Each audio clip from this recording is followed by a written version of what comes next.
Henry Morgan's daring, borderline reckless raids became the stuff of legend, and he successfully plundered more than his fair share of booty in the West Indies. And best of all, he got away with it. Henry Morgan did not die in battle, and did not end up on the end of a noose. Few other captains from his time had that privilege, and none of them did it quite like Morgan, who, after his plundering days were done, became a nobleman and a politician, reveling in the admiration and respect of his peers. So, was he a pirate, or was he a privateer? The answer really depends on who you ask, but there is no denying that Henry Morgan has earned his spot as one of the most notorious men to sail the seven seas.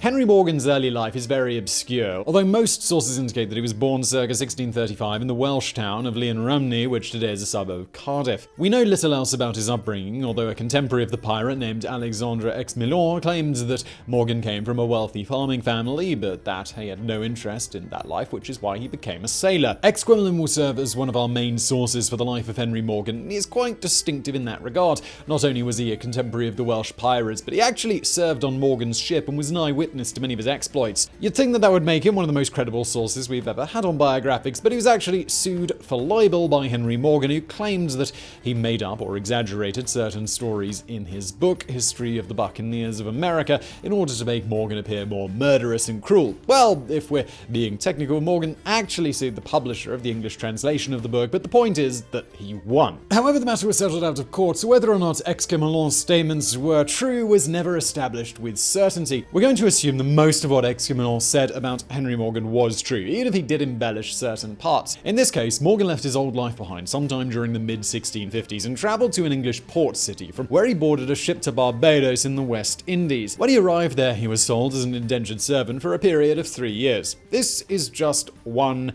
version of events. Another claimed that Morgan simply joined a British Navy ship to fight in the Anglo-Spanish War. Either way, he made his way to the West Indies, where the better-known chapter of his life began. In 1655, the English tried to take the island of Hispaniola from the Spanish.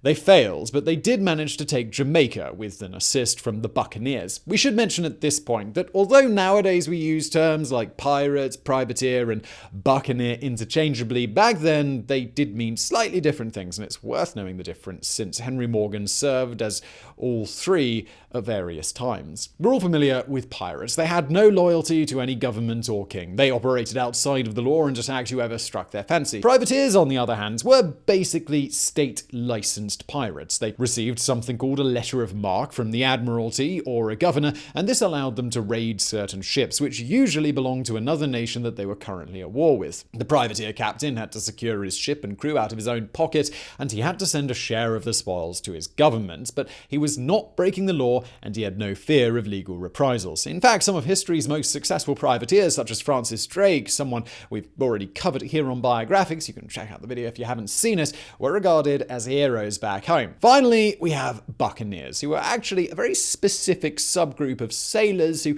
appeared in the Caribbean Sea during the early 17th century. They consisted of a lot of seamen who were forced to flee the pirate haven of Tortuga when the Spanish took control of it in 1635. Also included were social outcasts such as shipwreck survivors, mutineers, and escaped slaves, as well as Native Americans who settled in parts of the West Indies that the Spanish didn't bother to colonize. When other European nations such as England, France, or the Netherlands sailed in the Caribbean, they found most Spanish ports closed to them, and that these people were the only ones willing to trade. The English started calling them Buccaneers from the French word Buccaneer, itself derived from boucan, which is a wooden grill used to smoke meat and make a jerky that they often used for trade. It wasn't until the late 17th century that the Buccaneers became powerful enough that they earned the ire of other nations. During the 1650s and 1660s, however, England was more than happy to trade with Buccaneers and allow them to use its ports, since they represented a cheap way of waging war with Spain.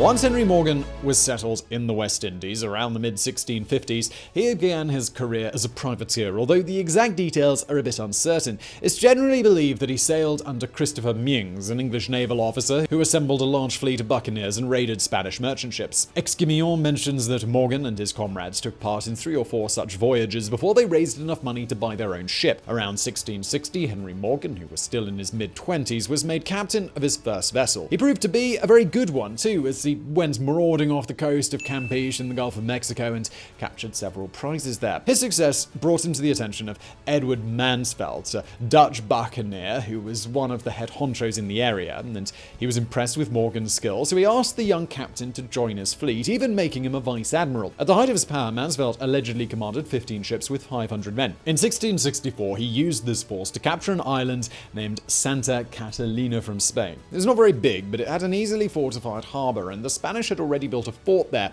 Mansvelt intended to use it as a base of operations as he waged war against Spain, but he did not get a chance as he died in 1666, supposedly of a sudden illness. The Spanish then retook Santa Catalina, and many buccaneers went their own ways without Mansvelt's leadership. Even so, hundreds of others still remained and sailed under Henry Morgan, the second in command, who was now in charge of his own fleet. His actions at the time were in a legal grey area, since technically the war between England and Spain had ended in 1660 when the House of Stuart was restored to the monarchy, and Charles II became the new King of England, Scotland, and Ireland. Even so, hostilities between the two maritime powers continued in the Caribbean, enabled by the fact that privateers and buccaneers could act without much oversight from the English crown. Henry was also helped by the fact that his uncle, Edward Morgan, served as the deputy governor of Jamaica, and by the fact that the governor, Thomas Modyford, already tried to curtail the activity of privateers, but almost immediately had to reverse course because his island's economy just depended on them too much. Of course, Spain wasn't just going to sit idly by and allow its ships to be constantly raided without retaliation. By 1667, Governor Modyford had strong reasons to fear that the Spanish might invade Jamaica, so he decided that a preemptive strike would be in order. He presented Henry Morgan with a letter of marque against Spain, thus allowing him to attack in full force,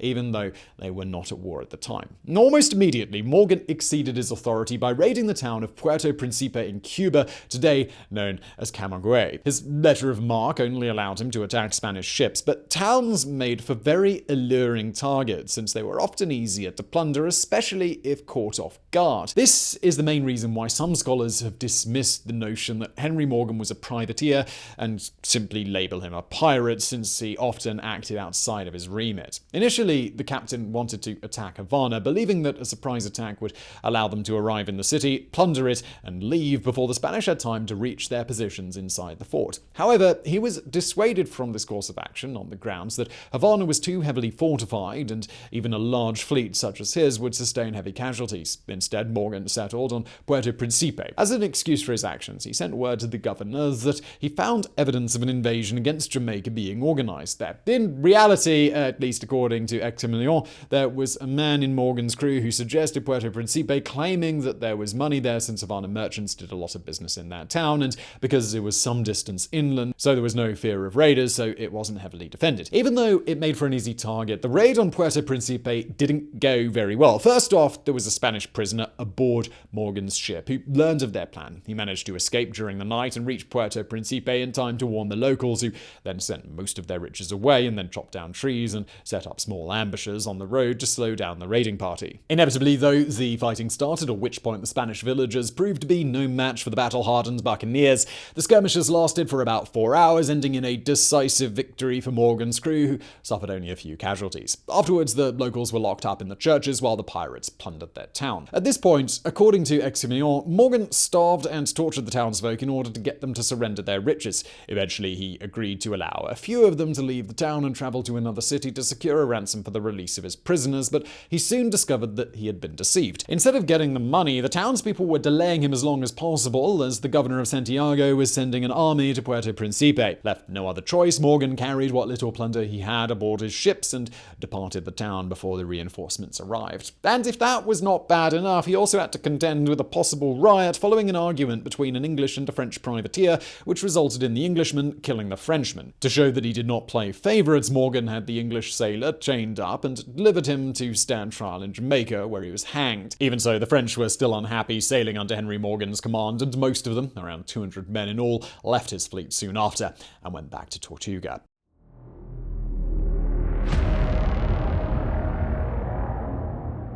The less-than-stellar attack on Puerto Príncipe did not diminish Morgan's ambitions, and he chose as his next target the town of Porto Bello, located in modern-day Panama. This was a high risk-reward situation, as the settlement was heavily fortified, but also sat on the principal trading route between the Spanish Main and Spain, meaning that it always had valuable cargo in port. In July 1668, Morgan anchored his ships near Porto Bello. Again, he preferred a stealthy approach, and this time there was nobody to spoil his surprise attack. He and his men boarded a few dozen canoes and paddled at night, in silence, reaching Porto Bello and starting their raid before dawn. They caught the locals unaware, and even though the town had 3 castles, few Spanish soldiers actually had time to reach their fortified positions. Allegedly, Morgan devised a particularly cruel strategy to protect his men during their assault on the last castle by using Spanish priests and nuns as human shields. This is all according to Exquemelin, who claimed that Morgan gathered the religious men and women of Porto Bello and had them place ladders on the walls of the castle and then climb them ahead of his companies so that the enemy would not open fire, something which they did anyway. This was the part in Exquemelin's book that Henry Morgan objected to and later successfully sued for libel. He got it removed from the English translations of the book, but since the matter was settled out of court, we still don't know for sure if Morgan actually ever used nuns as human shields. Either way, his raid on Porto Bello was a big success. He not only plundered the town for many riches, but held it for ransom afterwards. The Spanish made an attempt to retake Porto Bello by force, but the pirates repelled the attack, and then the local governor had no choice but to pay the ransom of 100,000 pesos or have the entire town reduced to ashes. Everyone on Morgan's crew left Porto Bello a rich man, receiving a share worth several times their annual wages. Of course, as captain, Henry Morgan received a larger share, as did Governor Modyford for issuing the letter of marque. There were some legal ramifications, since as we previously mentioned, England and Spain were not at war at the time. Ultimately, though, both Morgan and the governor got off with slaps on the wrist, since realistically everyone back in England still considered Spain to be their enemy and realized that a new war was just never too far away. In the months that followed, Morgan was already preparing for his next raid, but he had a very close call when one of his ships exploded with him on board. In 1668, he received some heavy reinforcements in the form of HMS Oxford, a warship that Governor Modyford obtained from the Royal Navy to help defend Jamaica. The governor added it to Morgan's fleet, who then promptly made it his new flagship. However, he did not get to enjoy it for long, because in January 1669, an errant spark from a pig roast went into the Oxford's powder magazine, blowing up the ship. Morgan was one of the lucky ones because he was situated at the far end of the ship. He was in his cabin, eating and drinking with the captains of his fleet. The explosion simply propelled him out of the window and onto the water, but 350 of his men were not so fortunate and perished in the blast.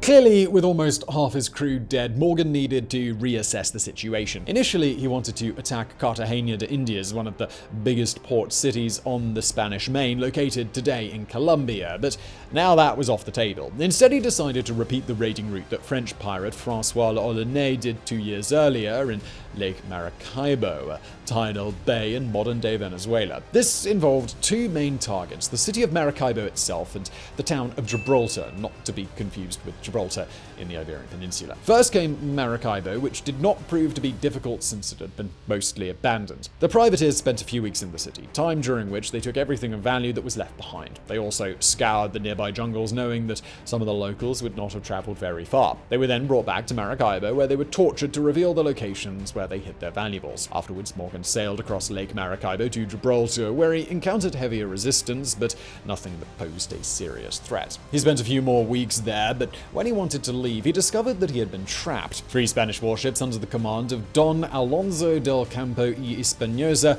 waited for him at the mouth of the lake. There was no getting around them without a fight, but what Morgan did next cemented his place in nautical history. The Spanish captain actually sent him a letter offering him clemency, provided that he give up all of his plunder and prisoners. Morgan brought this option to his men, who immediately turned it down, preferring to fight and die than give up their booty. But Morgan had a better idea, using subterfuge to defeat his enemy. He sacrificed one of his vessels and turned it into a fire ship, a ship stuffed with explosives that was deliberately steered into the enemy formation and abandoned by its crew. He also filled the deck of the ship with giant wooden logs which were dressed in coats and hats to disguise them as a regular crew.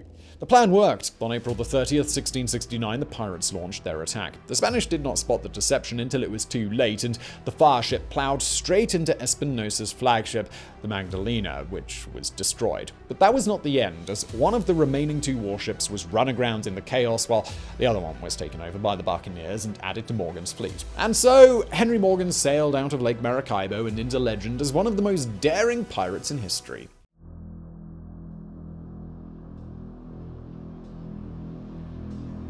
Understandably, the Spanish were none too pleased with Morgan's actions, so under orders from Queen Regent Maria Anna, their privateers ramped up their raids on English merchant ships in the region. In response, Modyford commissioned Morgan to commit his most ambitious attack yet, an assault on the city of Panama, one of the main settlements on the Spanish mainland. This was a multi-part plan, since Panama wasn't the kind of place they could just stroll into. First, Morgan retook the island of Santa Catalina from the Spanish. He used it as a headquarters, where he gathered men and supplies and discussed the details of his scheme with his captains. Estimates of the size of his army are all over the place, but most agree that it was around 1,800 to 2,000 men. From Santa Catalina, the pirates left for Panama, approaching by sailing up the Chagres River. This also meant capturing Fort San Lorenzo, which overlooked the mouth of the river, since Morgan did not want to be trapped again when it was time to leave. This was easier said than done, though, as the fort had a garrison of over 300 men and 20 cannons. Morgan lost around 100 men in the fight, and 70 more were wounded, but the tide turned in his favor when a musket shot caused the powder magazine to blow up. Once the fort was under his command, Morgan left around 500 men behind and took the remaining 1,200 through the Panamanian jungle in January 1671. This trek lasted for 9 days. The Spanish knew of their impending arrival and had employed scorched earth tactics, burning down the villages and the crops that stood between the pirates and Panama. When the Buccaneers arrived within sight of the city, they were hungry, tired, and demoralized. On top of this, the Spanish greatly outnumbered them, and they had 2 squadrons of cavalry. They were expecting an easy victory against a ragtag band of pirates led by the son of a Welsh farmer, but they got exactly the opposite. The cavalry was taken care of when Morgan feigned a retreat by sending part of his army to one flank, tricking the horsemen into pursuing them straight into the line of fire of his remaining forces. Once the cavalry was out of the way, the Buccaneers charged into the city, which had almost no fortifications, so the fighting was done in the open. The Spanish infantry, although greater in number, proved no match for the pirates, since it mainly consisted of locals and slaves, none of whom were experienced in battle. Morgan had taken Panama, which was pillaged and burned to the ground over the following weeks. It was never rebuilt, and today the ruins of old Panama are a UNESCO World Heritage Site, while the current Panama City was built a few miles to the west. But whether or not Henry Morgan was actually responsible for its obliteration is still a matter of debate, as some sources claim that it was the Spanish general who ordered its destruction, as he would rather see it burn than fall into enemy hands. The mission had been a success, but the spoils were surprisingly meager. Mainly this was because the plunder had to be shared among so many men, but Exquemelin did accuse Morgan of sneaking the lion's share of the riches onto his ship. Either way, when the Welsh captain arrived in Jamaica, he expected a hero's welcome, but what he got instead was an international incident. In July of 1670, England and Spain had signed the Treaty of Madrid, specifically intended to finally settle their disputes in America. Spain agreed to recognize Jamaica as belonging to England, and in return, England had to end all privateering against Spanish ships. The fact that Morgan burned to the ground one of the biggest cities on the Spanish main so soon after the treaty was signed was what we would today call a diplomatic faux pas. Both Morgan and Governor Modyford were arrested and sent to London to stand trial in an attempt to appease Spain. Henry Morgan would have been in serious trouble if he was convicted of piracy. Fortunately for him, public opinion was firmly on his side, as many considered him a hero and a skilled military commander. He also had a pretty solid defense, arguing that he did not know about the treaty when he set off for Panama. Whether or not this was true, well, who knows, but it was good enough to get him off the hook. In fact, King Charles II even knighted him, making him a baronet in 1674 and appointing him the new Lieutenant Governor of Jamaica. The now Sir Henry Morgan returned to his old stomping grounds in Jamaica, where he spent the rest of his life life involved in local politics and the defense of the colony. He became a rich man who owned several plantations and had over 100 slaves. He also became a heavy drinker, particularly fond of the local rum, which he enjoyed while swapping old war stories with other former privateers and buccaneers. He died August the 25th, 1688, aged 53, possibly due to tuberculosis or possibly due to his drinking. Just 4 years later, a giant earthquake and tsunami hit Port Royal, Jamaica, causing part of the city to slip into the water. Quite fittingly, this included Henry Morgan's grave, which became lost at sea forever. So I really hope you found that video interesting. If you did, please do hit that thumbs up button below. Don't forget to subscribe, and as always, thank you for watching.